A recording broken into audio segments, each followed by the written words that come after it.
An emergency or disaster can strike at any time without warning. OSHA defines a workplace emergency as a situation which threatens workers, customers, or the public, disrupts or shuts down operations, or causes physical or environmental damage. Employers and employees should be prepared to deal with such situations and plan how to respond. The best way is to prepare a response before an emergency occurs. Many situations which occur during emergencies can be anticipated in the planning process. This allows employers and employees to plan a course of action to take if needed. It can be difficult to think clearly and logically during a crisis, so it is important to do so in advance. Preparing before an emergency event occurs plays a vital role in ensuring employers and employees have the right equipment, know where to go when it happens, and how to keep safe. Companies need to establish an Emergency Action Plan, or EAP. The EAP will be the guide for employers and employees to help prepare and respond accordingly when an emergency incident happens.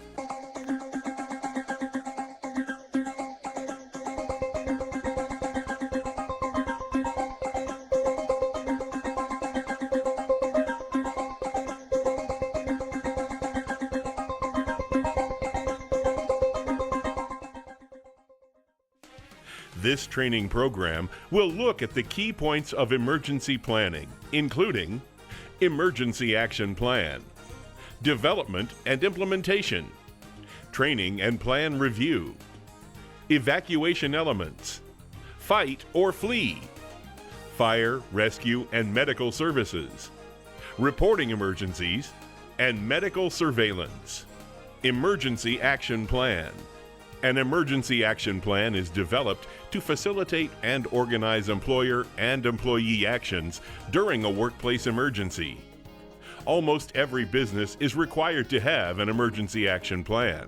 If fire extinguishers are required or provided in your workplace, and if anyone will be evacuating during a fire or other emergency, then OSHA 29 CFR 1910.157 requires you to have an EAP. A well-thought-out plan and proper training will generally result in organized responses in emergency situations, safe and quick evacuations, fewer and less severe injuries, and less damage to the work facility. A comprehensive EAP will describe how employees are to respond to different types of emergencies and consider specific worksite layouts, structural features, and emergency systems. OSHA provides a checklist to consider when writing the plan. It is beneficial to include a diverse group of employees and company management in the EAP planning process, and to meet frequently to review progress and allocate development tasks. An EAP will only be successful if its content is up to date and employees are sufficiently educated and trained before an actual evacuation. At a minimum, the plan must include the following elements: the means for reporting fires and other emergencies, evacuation procedures and emergency escape route assignments, procedures for employees who remain to operate critical plant operations before they evacuate, and accounting for all employees after an emergency evacuation has been completed, rescue and medical duties for employees performing them, names or job titles of persons who can be contacted for additional information. It may also be helpful to include the following in an EAP plan: a description of the alarm system to be used to notify employees to evacuate and/or take action. The alarms used for different emergencies should be distinctive. The site of an alternate communications center to be used in the event of a fire or explosion. A secure off-site location to store originals or duplicate copies of accounting records, legal documents, employee emergency contact list, and other essential records. Several OSHA standards address emergency planning requirements. Additionally, the National Fire Protection Association and the American National Standards Institute have recommendations and requirements about emergency planning. Employers should be familiar with these and other standard-setting organizations. Development and implementation. Creating a written emergency action plan is not enough to ensure the safety of employees. When an evacuation is necessary, a safe and successful evacuation requires responsible, trained individuals who can supervise and coordinate all actions and activities. The EAP must be up to date, and employees must be properly educated and trained before an actual evacuation. The plan should be site-specific in regard to emergency conditions evaluated, evacuation policies and procedures, emergency reporting mechanisms, and alarm systems. EAP should include employees in the planning process, specify what employees should do during an emergency, and ensure employees receive proper training for emergencies. It is common to assign an individual to lead and coordinate the EAP and evacuation. Employees must know who the coordinator is and understand this person has the authority to make decisions during emergencies. It is essential to review the plan with employees and make sure everyone knows what to do before, during, and after an emergency. It is recommended to keep a copy of the EAP in a location that is easily accessible to all employees. When emergency officials, such as the local fire department, respond to an emergency at your workplace, they will assume responsibility for the safety of all occupants. They will have the authority to make decisions regarding evacuation and other necessary actions to protect life and property.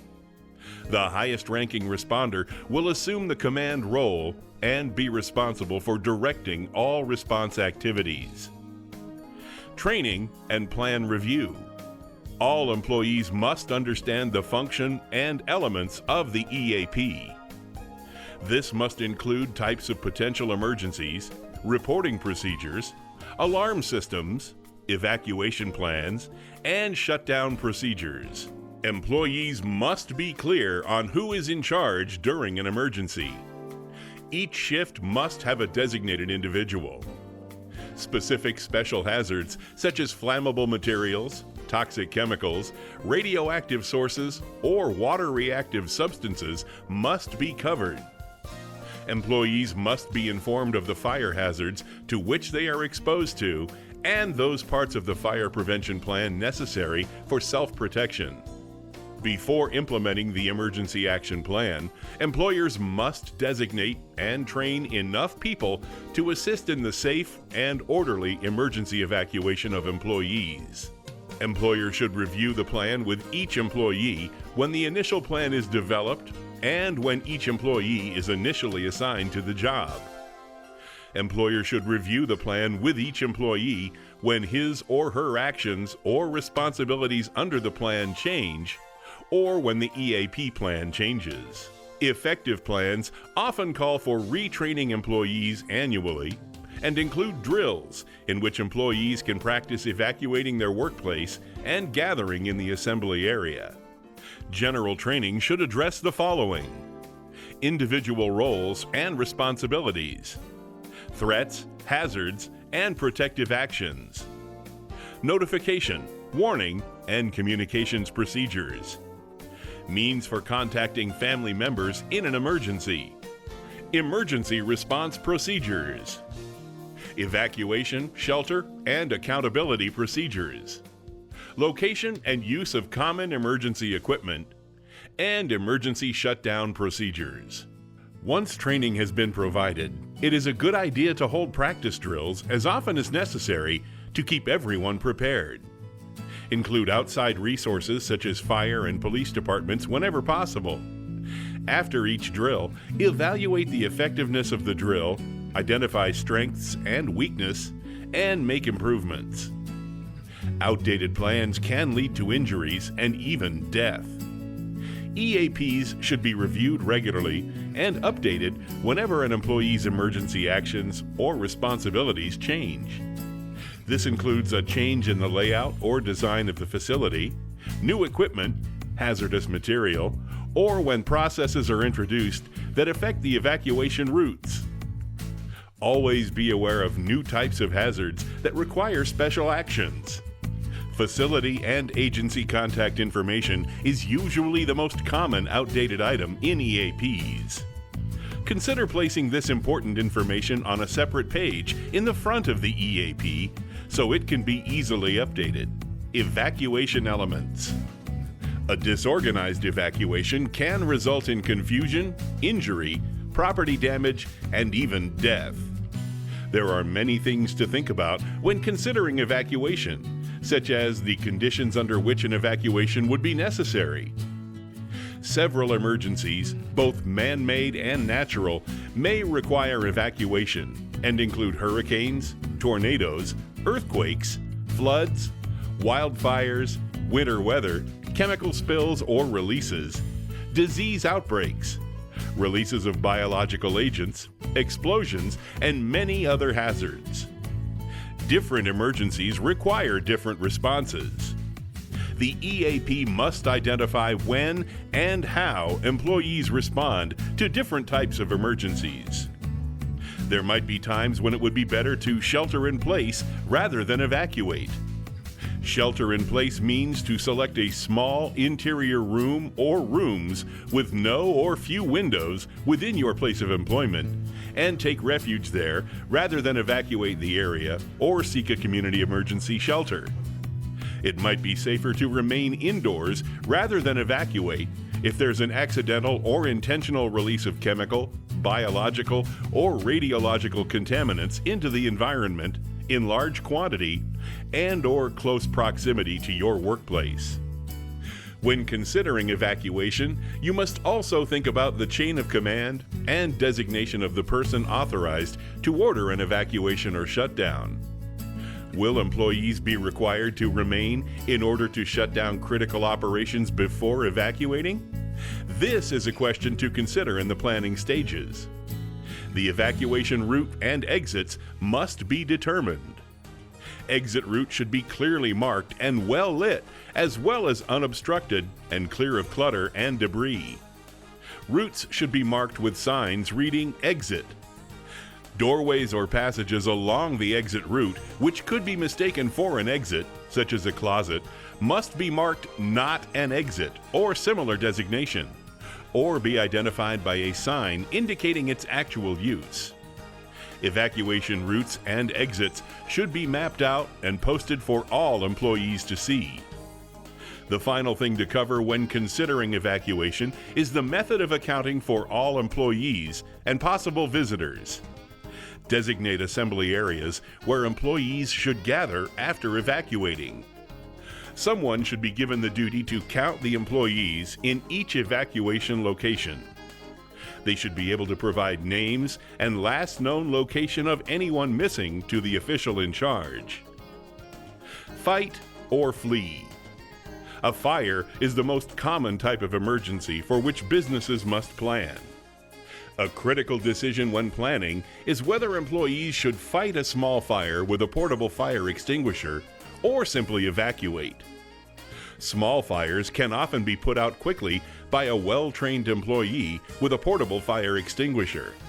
However, to do this safely, the employee must understand the use and limitation of a portable fire extinguisher and the hazards associated with fighting fires. Choosing to evacuate the workplace rather than providing fire extinguishers for employee use in fighting fires will most effectively minimize the potential for fire-related injuries to employees. Attempting to extinguish even a small fire carries some risk. Fires can increase in size and intensity in seconds, blocking the exit path of a firefighter and creating a hazardous atmosphere. In addition, portable fire extinguishers contain a limited amount of extinguishing agent and can be discharged in a matter of seconds. Fire, rescue, and medical services. Unless you are a large employer handling hazardous materials and processes, or have employees regularly working in hazardous situations, you will probably choose to rely on local public resources to provide these specialized services.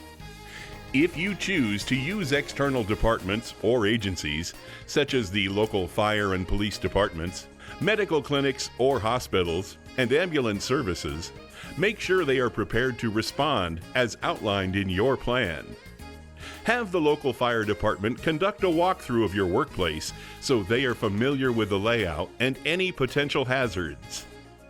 Establish a relationship with the local ambulance service so transportation is readily available for emergencies.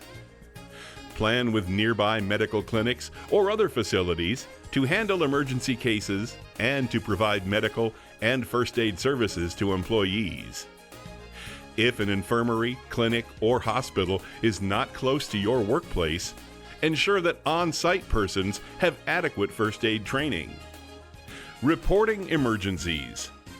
Employees must know how to report emergencies. The use of internal telephones, intercom, or public address systems are suitable options to use to notify other employees.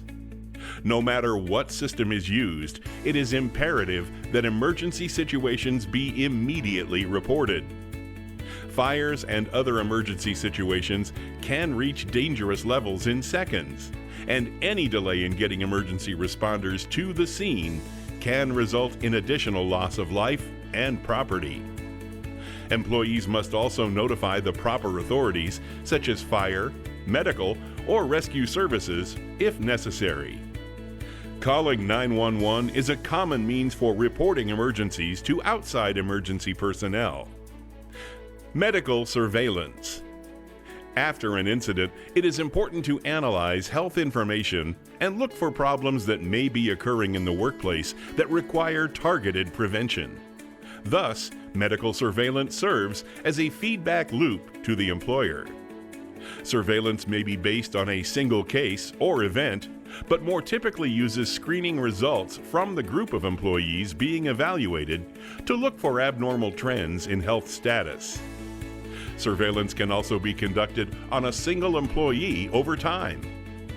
Review of group results helps to identify potential problem areas and the effectiveness of existing worksite preventative strategies.